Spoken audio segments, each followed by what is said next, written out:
What's good, everybody? We are here at Summer Games Fest. It is me and the man, the myth, the legend. It is Cam Hawkins coming through, hanging out with us here, covering the show.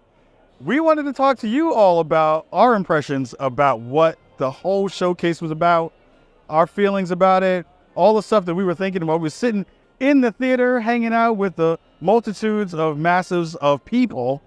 Cam, what are your thoughts about the biggest showcase in the Kahlief?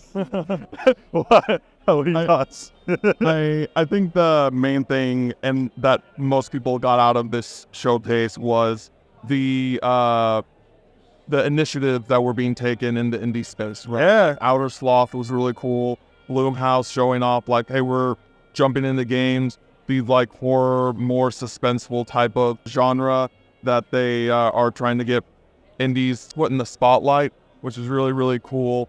And it really did bring attention to some devs that like I've waited a long time for like their next game. Like we're getting the new game from the Battleship Brigade team. Yeah. It's like we haven't heard from them in like what 5 or 6 years, which is really exciting. Yep. But when it comes to the games themselves, the thing that stuck with me the most was Power Rangers Rita's Rewind, man. Like when they started showing the gameplay, it's like, is this a beat 'em up? And then they showed them all teleporting onto the screen. It was like everyone was super amped, and then they did like all these different point of views into the gameplay, right? Where like we saw like a Star Fox kind of like on rail shooter. We saw them in their like swords was like a roller coaster. Like, what is this game? And what are they doing with the beat 'em up genre, right? So that was the thing that I walked away from like a new announcement that got me the most excited. What were you looking? What surprised you? Well, I want to say yes to Power Rangers because that was dope. Happy to see Digital Eclipse finally in that space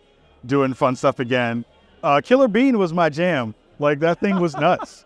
That was the wildest trailer I've seen in a long time. Like, I think one of the things that we've gotten away from is the fun of, like, being just weird and funky.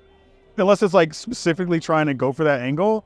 And Killer Bean knocked that out of the park. That was, like, one of those things I was like, what is this? And it's fantastic. I think what was so funny about that is that, like, I wasn't convinced that it was an actual game until they came out and said, like, yeah, this is an actual game that we're working on. I thought there was just like some weird, long, extended commercial thing that someone got paid Keeley to put on screen. And they're like, no, this is an actual game that we're making. And it's like, oh, okay. So that's really, that'll be interesting to see how that game goes along. Yeah. But the other game I want to mention for sure is Nevo, which is the new game from the team that made Gris. Mm-hmm. Beautiful, emotional trailer. Really got like pulled on my heartstrings just sitting there and watching it. And so, it does remind me a lot of Gris, right? Art style wise, presentation wise.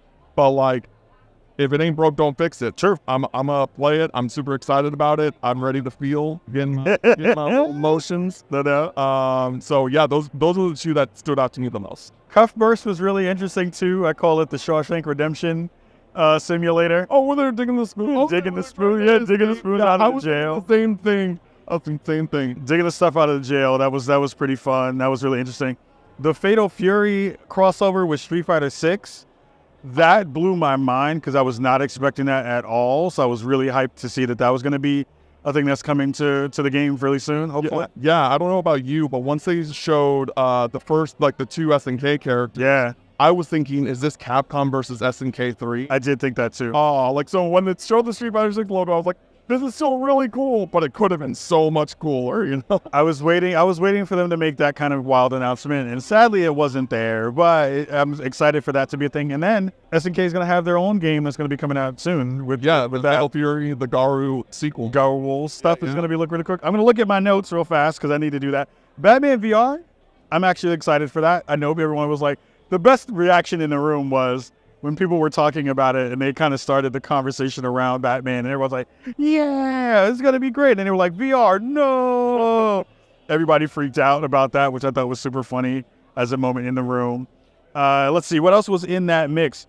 Again, we talked a little bit about Blumhouse stuff. I'm excited for them because they have a ton of games that are going to be coming out that are new IPs.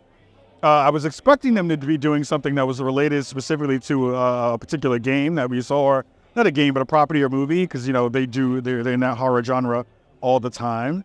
I know horror is not in your wheelhouse now, but I know I know it's a thing to think about. I think the other one that's definitely worth mentioning is Wanderstop, which is the new indie game from the dev that made the Stanley Parable, which is highly considered one of the best indie games ever made to this day. Yeah. And just having the trailer was very compelling of just like this, this girl sitting in the bench and like she's having this like anxiety, panic, mind attack. And you're just like, what is going on here? Like, what's going on with this world? It's all like very like kind of like like Willy Wonka. Yeah. So like just the tone of like the setting versus the tone of the kind of contextual themes that this character is going through. It's surely going to be a mind fuck and like what that dev has done in the past with this game. So I'm very intrigued and curious about that. My last big game of the show, I think, was Skate. Skate was huge for me. I'm a huge Skate fan. Excited to see Skate make its return, and happy that it's going to be coming out hopefully in the next couple of years. Like, those games take a long time to kind of come out, and we haven't had Skate in the space for a while. So seeing people were really excited for that. And the weirdest, what's that guy's name? Tim? What is it? Tim Robinson. The wildest commercial to kind of have in the space like that. Plus, what was the name of the trailer that had every celebrity on the planet? It's a mobile game. Oh, I don't even remember. In that space, I don't remember if it was Squad Busters. Squad Busters is the name of that one that had Helmsworth was in it. King John was in it. Bella Porch was in it. She was like one of the clones. Which I was like, she was only shown for a single second. I saw, I was like, that's not a port. Yeah. But yeah, I think that overall, I think it was a solid show. Yeah. Jeff Healy did mention the layoffs. He did mention, I think that even though I think that could have been a stronger statement overall, where when it comes to things like that, it can always be better, right? Yeah. But I was like, okay, Jeff, this is a solid statement. I'm content with this. Yeah. It could have been better.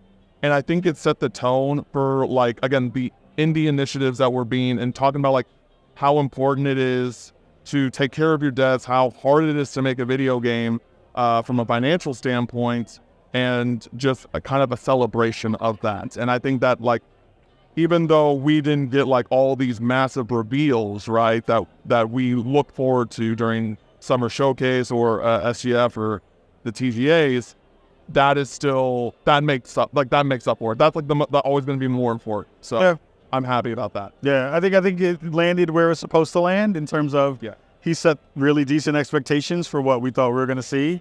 And I think he nailed and landed the plane in the way you kind of needed to for a show like this. Again, there's going to be more stuff towards the end of the year. There were 3 or 4 different showcases that happened after the SGF showcase. Yeah. So it was Women-Led Games had one, Future Game Show had one. There was a ton of stuff that was already coming out in terms of conversations, and it was really nice to be able to have this bookend a lot of that stuff. So, dope. Excited to see more stuff during the rest of this weekend and check out more stuff here at Summer Games Fest. So we'll have more stuff from me and Cam coming to all of you. So make sure you're checking out our stuff and following us, and make sure you can do that on all of our channels, Spawn and Me channel and his channel and all the other places that we're doing content. So all those fun places. We'll see you soon. Much love to you all. Peace.